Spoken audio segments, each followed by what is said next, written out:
الله أكبر الله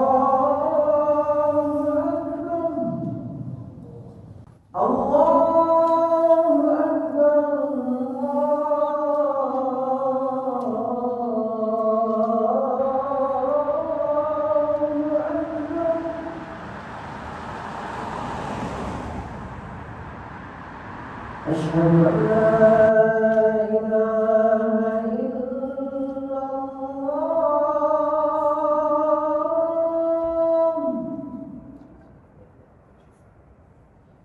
أشهد أن لا إله إلا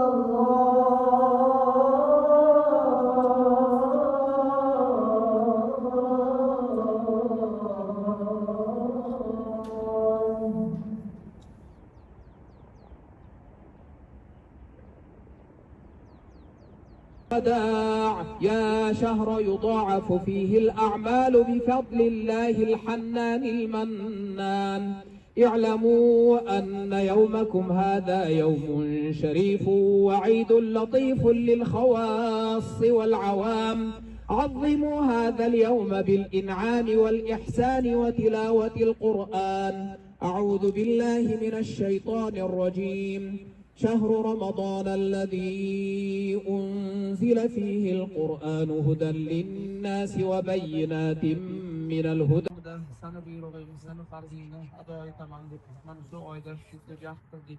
Allah qilgan ibodatlarimizni, bizlarni qilgan ro'zalarimizni, ko'chalarni qilgan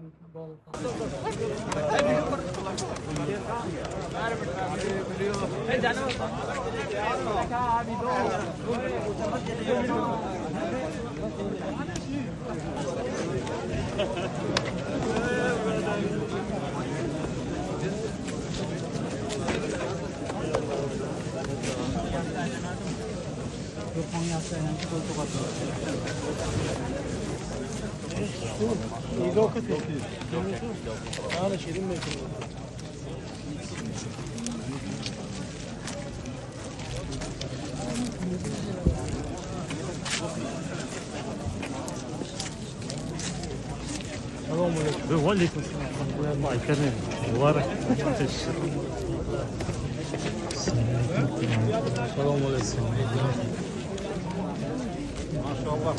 السلام عليكم harakatga harakat qo'lin qalmash kerak.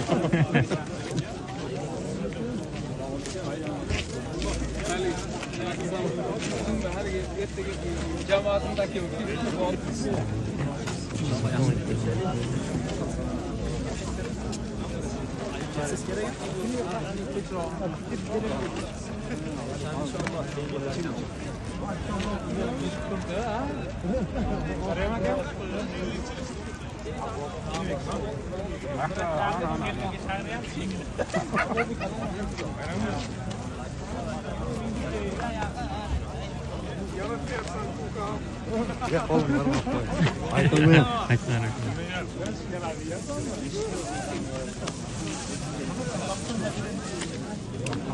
Arkadan kum çıkıyor Nereye? Taslanır daha güzel. Sen gel. Cezakallah. Selamun aleyküm. Lan.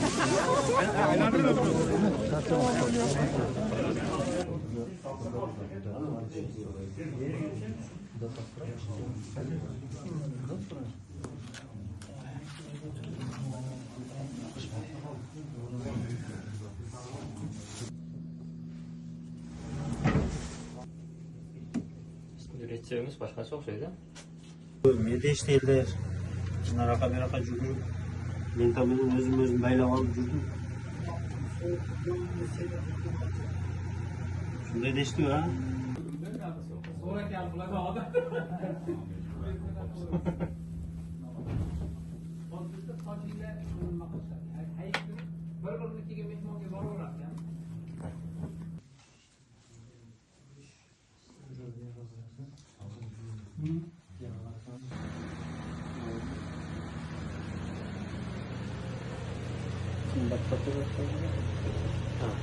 Kımbat faturası değil mi?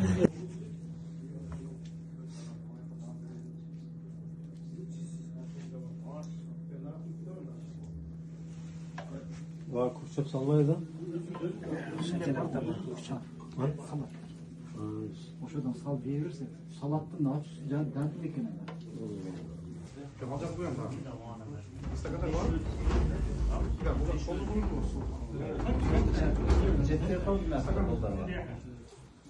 Бакалар алып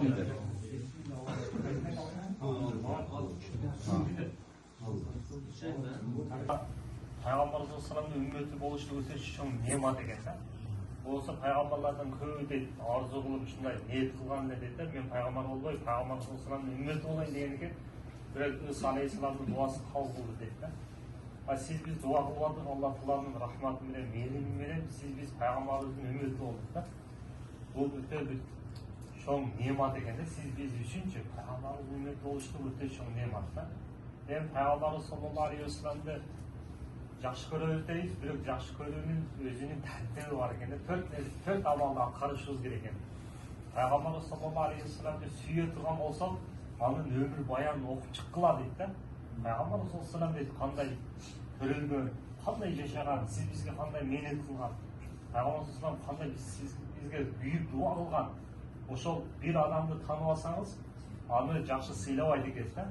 Таанып алганды сыйлабас дейт го. Ошон үчүн пайгамбарыбыз салламды биз уму эле койбой өмүр баянын толук окуп чыксак, мухаббат пайда болот экен да. Экинчисинен касратул салават дейт. Көп салават айтышыбыз керек экен. Пайгамбарыбыз саллаллаху алейхи ва саллам 3 жолу амин амин деген ошонун бирөөсү айткан. Ким менин атым чыгып салават айтпаса, мурду менен ушундай мурду жерге сүйлөнсүн, мындайча айтканда бактысыз болсун деген да. Жәбіл алейхиссалам айтканда пайғамбарымыз амин дегенде, ошо пайғамбарымыз саламның аты шыққанда сөзсіз саллаллаху алейхи ва расулуллах ва саллаллаху салам аля набийина Мухаммад деп салават айтышыбыз керек екен пайғамбарымыз. Анан дейт, үчүнчүсү дейт, пайғамбарымыз саламдын иттаба сунна, сүннөтүн эргешишибиз керек экен да. Пайғамбарымыз саламдын сүннөтү тамак жегенде, мисалы үчүн кол менен жештик сүннөт экен да. Пайғамбарымыз саламды сүннет аткарыштык менен биз Аллага жакындайт экенбиз, пайгамбарыбыз саламга жакындайт экенбиз да. Пайгамбарыбыз саламдын сүннөтү Аллага ыраазы болгон экен да. Ким дейт, берекени кааласа дейт, пайгамбарыбыз салам айтты, үйгө киргенде үйдө адамдар болбойбу, ассаламу алейкум рахматуллах деп айтсын дейт. Жана дейт, экинчиси салават айтсын пайгамбарга, үчүнчүсү дейт, Ихлас сүрөсүн окуп койсун, ошол инсанга Алла Таала береке берет дейт да. Байлық берет дейт да. Анан кичине сүннөттү аткарыштык менен биз Алла Таала ушундай байлык берет экен да. Бул якын ишеним менен кылышыбыз керек экен да. Өзүнүн мисалы үчүн жумушка чыкканда, үйдөн чыкканда өзүнүн дуасы бар мисалы үчүн. Бисмиллахи таваккалту алаллах ла хавла ва ла куввата илля биллах десе, Алла Таала ошол күнү дейт, Алла Таала шайтандын азгыруусунан сактап коет экен. Жана кырсыктан сактайт экен, жана үчүнчүсү хидаят берилет ал инсанга дейт да. Аны кичине бир дуаны айтыштык менен биз баягындай жөндөн жөн бир дуаны басып калгандан Аллах өзү сактайт экен да. Биз ушуну толук Аллага Таалага таянып туруп чыккан болгон болсок, Аллах сөзсүз дейт, ошо шайтандан сактайт дейт, жана кырсык апаттардан өзү сактап коет дейт да. Ошо кичине сүннөттү аткарыштык менен биз көптөгөн ийгиликтерге жетишет экенбиз да. Сөп кол менен жештик сүннөткөн бунун пайдасы ошол ысыкты сезеткен кол ашказан даярданат деген да. Автоматически даярданат. Бул кашык менен жегенде уже билбей калат экенсиз да, бияка киргенде. Себеби бул бир сүннөтүндө пайгамбарыбыз саламдын сүннөтүндө сөз бактылык бар экен да. Анан төртүнчүсү де дуа кылышыбыз керек экен. Бирибизче ушундай пайгамбарыбыздын улуу жер бетинде, жердин киндиги болгон Мекке, Мадина да. Пайгамбарыбыз салам мен ошол туылган жер Мекке, пайгамбарыбыздын кабыры Мадина, я Аллах ошол умрага барганга насип кыл, жана ажыга барганга насип кыл деп дуа кылышыбыз керек экен. Пайгамбарыбыз саламды зыярат кылып, пайгамбарыбыз баскан жерлер, сахабалар баскан жерлер, пайгамбарыбыз ошол жерде мээнет кылган. Ошол ал жерде бир рекет намаз окусаңыз Мединада 500 рекет. Ал эми Харамда намаз окусаңыз 1000 рекетке чейин бир рекетиңиз ушундай даража экен да. Ошого иншалла бир дуа кылышыбыз керек. Аллах ошого барганга насип кыл, умрага жана ажыга депчи. Чын ниеттен дуа кылган болсо Алла Таала сөз дуабызды кабыл кылса сиз барат экенсиз да.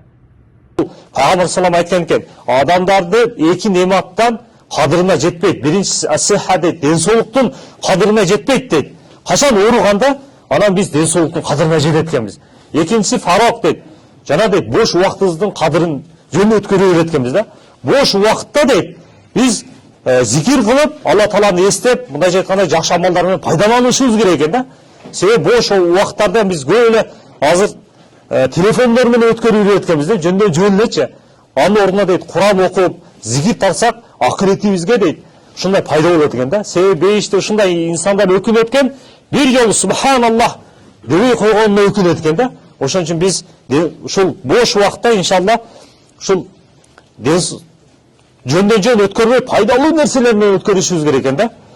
Анын төртүнчүсү, байлыгың кедейчиликтен мурда байлыгыңдын кадырын бил дейт да. Азыр сизге иншалла мүмкүнчүлүк болуп атат да, Кореяда жумуш издеп, Кудайга шүгүр иншалла барчылык да. Бул барчылык дайым эле боло бербейт экен да. Эртең кедей болуп калышыңыз мүмкүн экен да. Аллах алим да. Бешинчиси дейт, бош убакыттан алдын дейт, эртең убакыт болбой калганын канимет бил дейт да. Ол убакыт иншалла бул дайым эле боло бербейт экен да.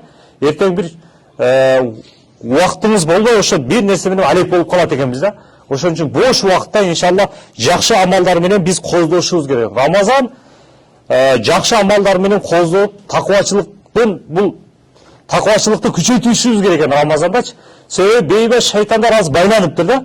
Az biz inşallah namazlarga beken bolup 5 vakt namazdı, jana zikirlerge, jana dualardı kılıp, Allah Taala'dan şu жақсылықтарды көп сурашыбыз керек екен. Себеби бул Рамазан дейт, кийинки Рамазанга чейин эч бир адам дейт, өзүнө кепилдик бере албайт дейт да. Ошон үчүн былтырларда бир туугандарыбыз бар эле, биз арабызда жок, Алла өтүп кетти да. Ошол сыяктуу эле сиз биздин биз өмүрүбүз ганимет экен да. Ошон үчүн туугандар бул ден соолуктун ар бир күнүбүз бул баал экен. Алымдар айтат, бул байлыктар дейт да.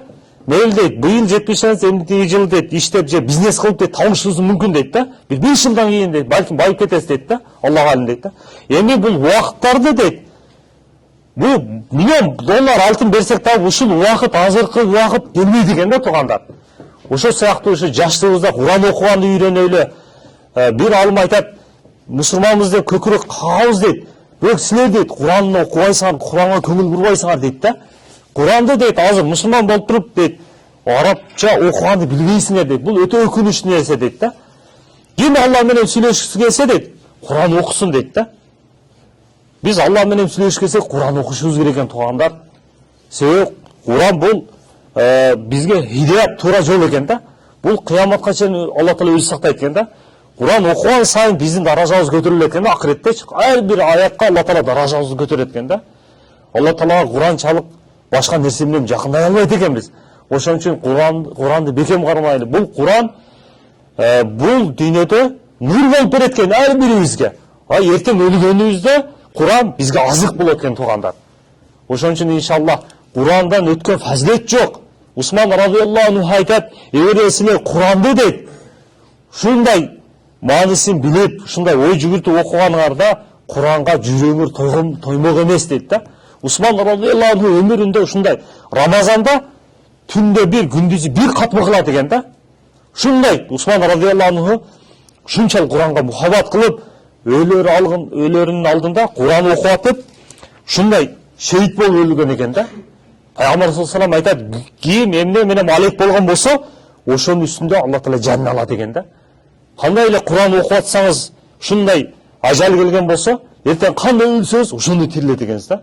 Ошон үчүн иншалла Куранга мухаббат кылайлы. Курансыз күнүбүз өтпөсүн, күндө жок дегенде билген сүрөлөрдү окуйлу.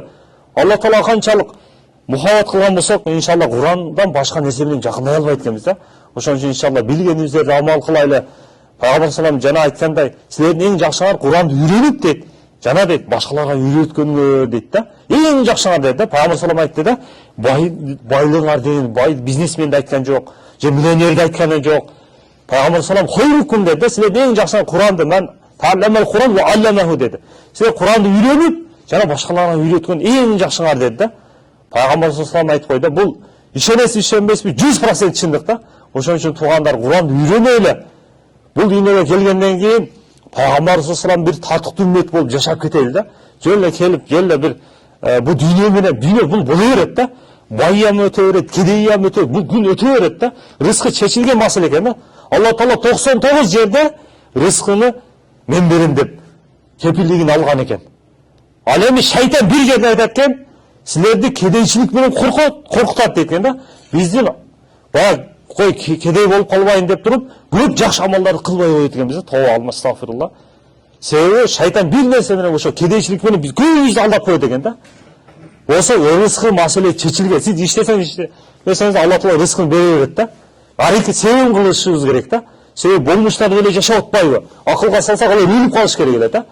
Бирок бир себептер менен жашап атат да. Болсо түрмөдөгүлөр деле жашап атат, рызкысын берип атат. Иштебейт болсочу. İşteyenler болушу мүмкүн, бирок алар акылга салганда алар уже өлүш керек. Ооруканада канча деген жылдап жашап атат да. Бирок Алла Таала өмүр берип атат да. Ошол сыяктуу эле биз дагы якында Алла Таалага коелу. Алла Таала бизге иншалла ушундай рызкы маселебиз чечилген Алладан бир себебин кылабыз. Бирок рызкыны Алла Таала толук тобокел кылышыбыз керек да. Ошон үчүн иншалла ушу Рамазанда бир саналуу күндөр калды. İnşallah günde Kur'an okup, Allah Teala şu dua kılıp, özüz bolsa tarawih namazlarda okup, uyda olasızbı, cemaat menен okup, bir sebepler olup kalgan uyda olgamasa 20 memlekette okup, misal üçün az эле убакыт кетет экен да. Ошон үчүн иншалlah бул күндөрдү ганимат билип, иншалlah ушу дуаларды кылып, өзүбүзгө күйөйлү да. Өзүбүзгө күйбөсөк, сиз бизге эч ким күйбөйт да. Ошого иншалlah бул дүйнө ганимат да. Бул дүйнө дейт, акыреттин эгин зары дейт. Эмнени эксеңиз акыретте ошону алат экенбиз да. Себеби жакшы жашаш үчүн бул дүйнөдө жумуш кылып атабыз да. Ошол сыяктуу эле акыретте дагы жакшы жашаш үчүн амал кылышыбыз керек экен да. Ошо иншалlah уккандарыбызга баарыбыз амал кылган тоофик берген болсун. يا رب لك الحمد كما ينبغي لجلال وجهك وعظيم سلطانك ربنا آتنا في الدنيا حسنة وفي الآخرة حسنة وقنا عذاب النار برحمتك يا رب.